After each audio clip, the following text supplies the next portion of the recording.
Ano mga buddy? Kamusta na kayo? Mabuti naman.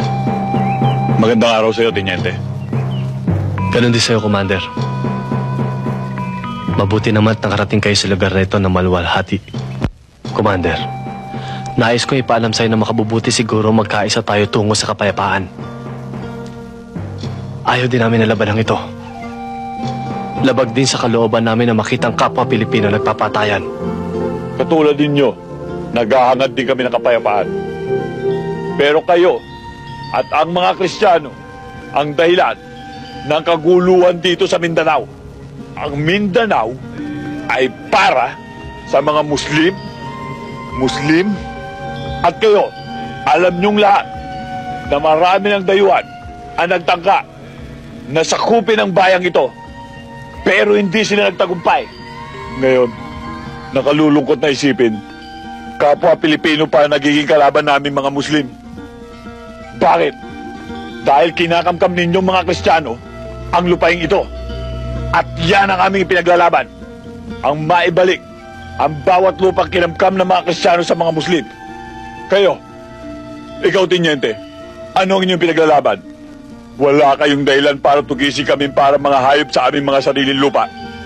Wala kayong dahilan para patayin kami. Samantalang kami, nasa amin ang lahat ng dahilan para pagpapatayin kayo. Mga sundalo kami. At meron kami mga utos na sinusunod. May plano ang gobyerno para sa kaunlad ng Mindanao. Para sa kaunlaran ng bawat Pilipino. Oo, may plano ang gobyerno. Pero hindi para sa lahat. Hindi para sa aming mga Muslim. Kundi para sa iilan lamang mayayamang politikong gusto maghari dito sa buong Mindanao.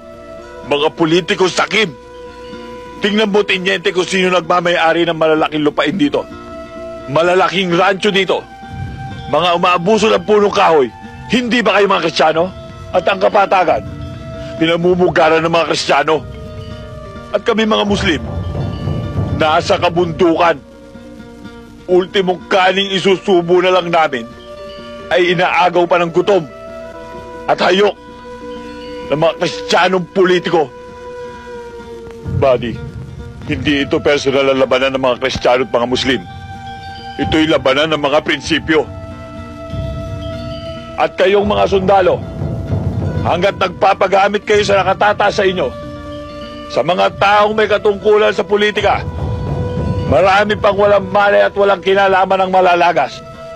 Teniente, kaya kami bumaba at nakilahok sa usapang pangkapayapang ito ay upang maparating namin sa gobyerno kung anong dahilan kung bakit kami nakikipagdigmaan sa inyo. Makakaasa ka, Commander. Magandang araw sa'yo, Teniente.